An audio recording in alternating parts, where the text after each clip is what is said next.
My name is Muhammad Faris bin Muhammad Sharin. I will be presenting on the case of Abdul Aziz bin Awang and Muhammad and others and Tenaga Nasional Berhad.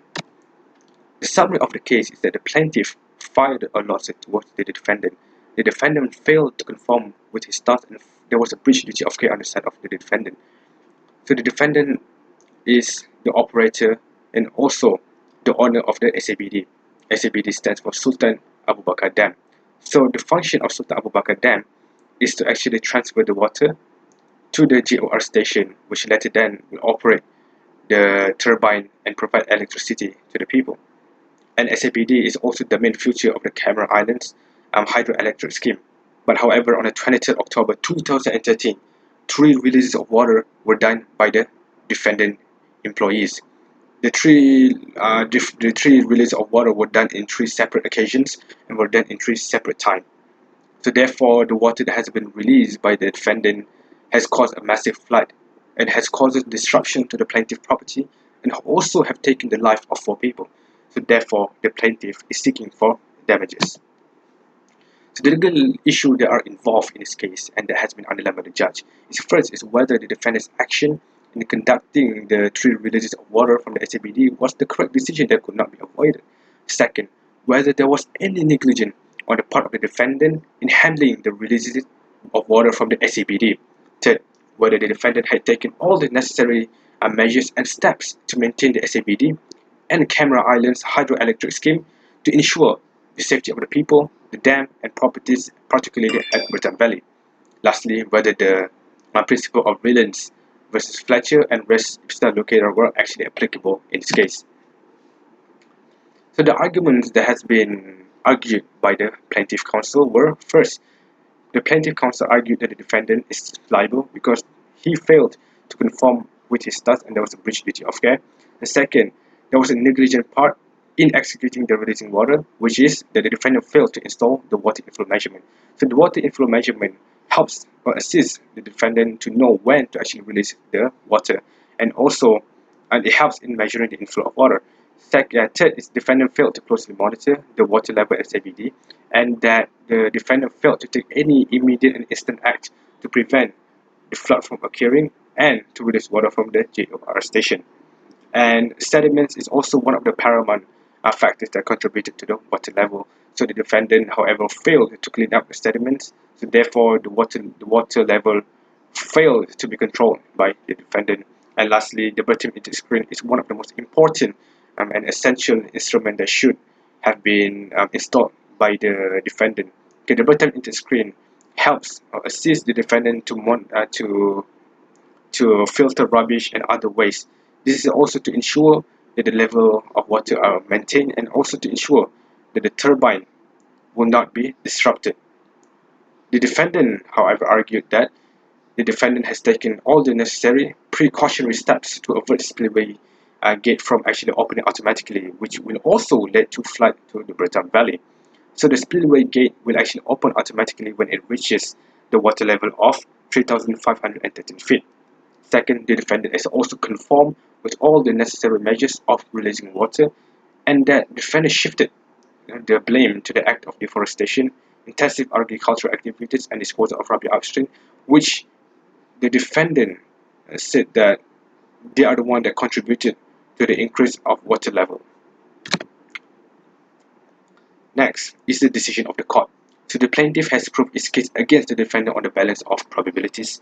Second, the judge awarded 50,000 ringgit paid to the plaintiff and the cost is subject to the payment of allocated fee. And lastly, the quantum damages to the plaintiff is to be assessed by the deputy registrar. So the ratio decided that in this case is first that the court held that the defendant should actually have installed the water inflow measurement. So the water inflow measurement is very important as it helps assist the defendant to know when to release water from the SABD. And since it first commenced in 1963, the defendant failed to install the water inflow measurement until 2013. Second, the judge does not deny the fact that unprecedented weather, such as prolonged heavy rain, also contributed to the increase of water level. But however, the defendant should be aware and off to the duty to ensure that the water level are maintained by releasing the water from the SABD when it reaches its danger zone. And third, is that releasing water was not a correct decision. And fourth is that the defendant was aware that the danger of flood since 2011, but however, the defendant did not take any precautionary steps to avert the flood from happening. And fifth is the application of strict liability. And this doctrine of strict liability was actually applicable because there is an intentional act of controlled speeding by the defendant. And lastly, is the principle of res ipsa loquitur was also applicable because the defendant failed to dredge and desilting in large scale, and also failed to install the inflow measurement instrument and all the other essential instruments that should have actually been installed. Significance of the case, why I find it really important, is first we can see the impact of negligence, which has caused the death and also causes the disruptions to the other people's property. Usually when it comes to flood, it is due to unprecedented weather such as heavy rain, but in this case we can see that floods can also occur due to the negligence of a human being. And second is the application of the doctrine of strict liability. Even though the defendant contended that there were no elements of escape of water, but however, the defendant was still held liable because the plaintiff, without the plaintiff counsel having to prove negligence or fault against the defendant. And third is res ipsa loquitur, is a principle where circumstantial evidence are used to establish presumptions of negligence on the part of the defendant, and the standard of duty is high because the risk is high. And we can see that it has caused death, disruption of property. Therefore, when the defendant did not comply with all the regulations, failed to be aware of what's actually happening, the increase of water level was not monitored, therefore it has disrupt the harmony of the people. And lastly is the failure of the defendant to install all the important equipment which contributed to flood.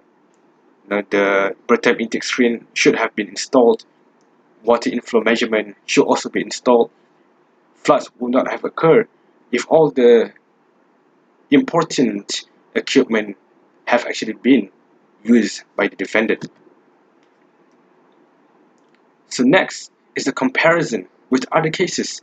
First, I compare in the case of Yap Koh and Sons Sdn Bhd and Hong Kong Tin PLC. So what happened is that it is similar to the case that I am reviewing, which regarding the flood, but however, the flood occurs in the mines. Okay, in the case of Yap Koh, will be a comparison in damages, which is loss of profits in the sum of 250,000 ringgit, with interest at the rate of 8% per annum. Compared to the case I'm reviewing is a special damages in the sum of 787,500 with interest at 4% per annum and thereafter 8% per annum until full realization. And the second case was Hock V Nursery Sdn Bhd and Fajar Sagan Sdn Bhd. Okay, it will be a comparison in facts. Okay, the floods water from the defendant's land inundating the plaintiff's orchard farm. Comparing to my case that I'm reviewing is that the defendant failed to build the concrete bridge over the stream in accordance with the approved plans, and also the defendant failed to conform with the MDKT conditions. And they omitted to do it, which also contributed to the floods. And third, in the case of Hun Wee Tim versus Pacific Tin Consolidated Corporations, where the judge held the arrest itself does not make out negligence, but however, in this case, res ipsa loquitur was actually applicable because the defendant failed to take a proper care of the SABD and failed to procure the inflow measurement gauge. And my personal opinion on the case is first that the defendant should have been aware of what is happening. When the water reaches its limitations, the defendant should have released it. When it comes to opening the gate automatically, the gate can open automatically, it can also open manually. So when it opens automatically is when it reaches the feet of 3,513 feet. But however, in manual, the defendant failed to release the water before it reaches the danger zone. And second is that special damages should not just be awarded to the plaintiff, but also there should be a specific performance on the side of the defendant towards the family of the four victims. And third is that sediments is one of the paramount factors that contributed to the water level, and that sediment should have been cleaned every day by the defendant. Defendant should have been aware that sediments contributed to the flood and should have taken a proper care and should have done it in a good manner to ensure the sediments are actually abolished. 4. Is that relevant authorities should have been in charge to ensure that the necessary equipment have been installed, because without all this necessary equipment, the floods are very probable from actually occurring. And lastly is the principle or the general rule applied to this decision in this case. So the judge refers to the case of Williams versus Fletcher in the principle of strict liability.